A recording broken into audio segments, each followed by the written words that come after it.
This is Head Bustin' Boxing, and we are back in the house.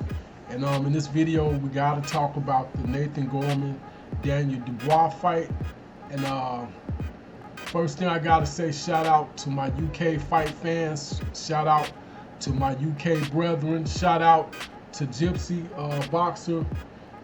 And yo, you know I got to talk to you about this one. But anyway, what can I say? I thought it was an exciting fight. I thought Nathan Gorman did come to fight. I thought he showed heart. He got off the canvas twice, even though he got counted out in, the second time. But I thought either he had a horrible game plan or Daniel Dubois took his jab from him. Either way, he did not use his jab the way I thought he would have. I don't know a ton about him. I am familiar with who he is. I have seen, I'll say about 3 of his fights, maybe 4. I know the pedigree. I know he won with the Furies. He might even be a cousin of Tyson Fury. I'm not sure. Correct me if I'm wrong, fellas. But I do know he's trained by Ricky Hatton. Whatever was supposed to be well-schooled, sharp boxer, good footwork, good hand speed. I didn't see none of that. The footwork maybe. Everything else, I didn't see the hand speed. I didn't see the head movement. It appeared that he had no clue what to do with Daniel Dubois.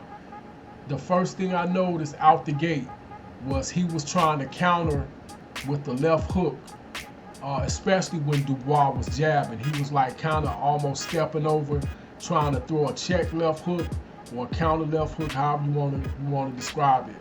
And it wasn't working. He did catch Daniel Dubois with some good shots, though. I'll give him credit for that. But I do think he had a poor game plan. I do know he was told in his corner that he needs to do more boxing and stop trying to go out there and hurt him or knock him out. I agree with that. I thought if he would have just boxed, he might have been better off. But when you box, it starts with a jab. And he did not use his jab at all. I would love to see the ConcuBox or whatever you guys use over there to count the stats. I would love to see how many jabs he threw in that entire fight.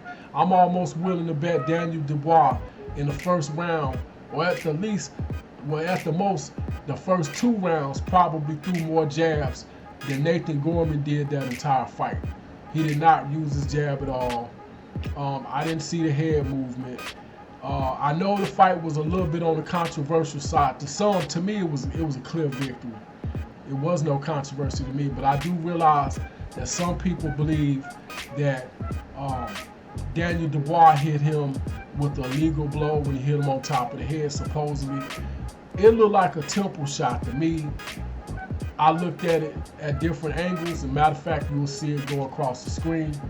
And it appeared that the knockout blow hit him on the side of the head and kind of, glided across his head. So maybe in that way it did look like he hit him on the top of the head. Now the first knockdown, that might have been a headshot, but at the same time, at that point, he was beating on him. He was already staggered. I don't even know. Like, he got hit with a right hook.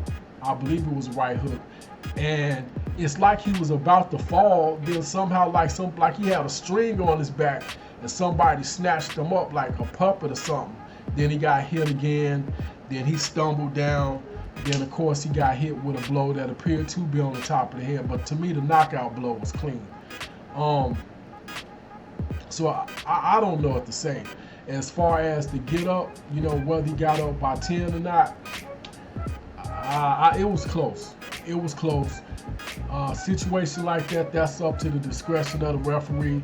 People said in the Tyson Fury the opposite of it. They thought Fury didn't get up in time. So I don't know. But for those that said this was going to be Fury versus Wilder all over again, well, he was going to go in and outbox him. That clearly was not the case. But what got me perplexed, and I said it from the jump, what happened to his jab? If he would have used his jab, that fight could have went totally different, or at the very least, more competitive.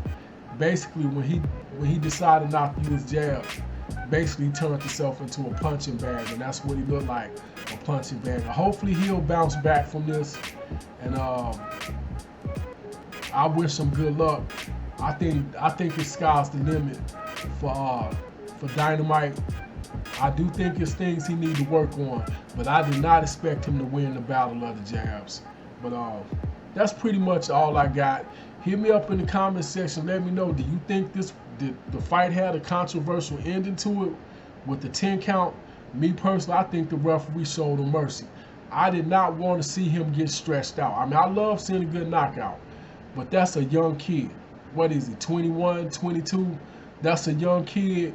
A devastating knockout could have put him in a place he might not never recover from. And I'm not even talking physically. I'm talking from a mental standpoint where he might not recover from that. People don't understand when you throw these young fighters in the ring with stiff competition, and both of them are young, so I'm not making any excuses for Nathan Gorman. But when you don't bring fighters along properly, and you just throw them in the ring with anybody, and they're overly matched, and they get knocked out in an ugly fashion, it can ruin them. That's why I'm not pressed to see Tank Davis get in the ring with Lomachenko. That's why I'm not pressed to see Devin Haney get in the ring with Lomachenko. Especially Devin Haney, he's a baby. Like, I think Devin Haney might still be 20 years old. He's a baby. And Tank Davis is what, 22, 23? I mean, come on, man.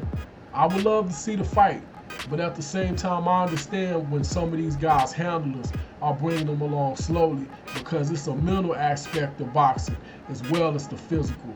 And we got to remember that at the end of the day, I don't want to see nobody get hurt or broken to the point where they can't come back and fight because they've been destroyed mentally. But anyway, this is pretty much all I got.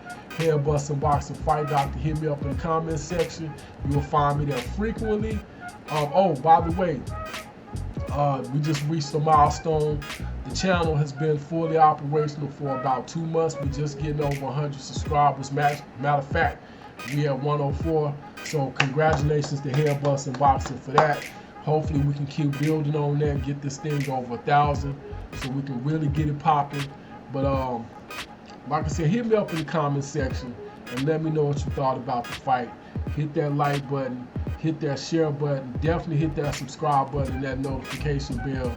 We're trying to make this channel grow and build it into something beautiful. That's pretty much all I got. Head Busting Boxing Fight Doctor. I am out.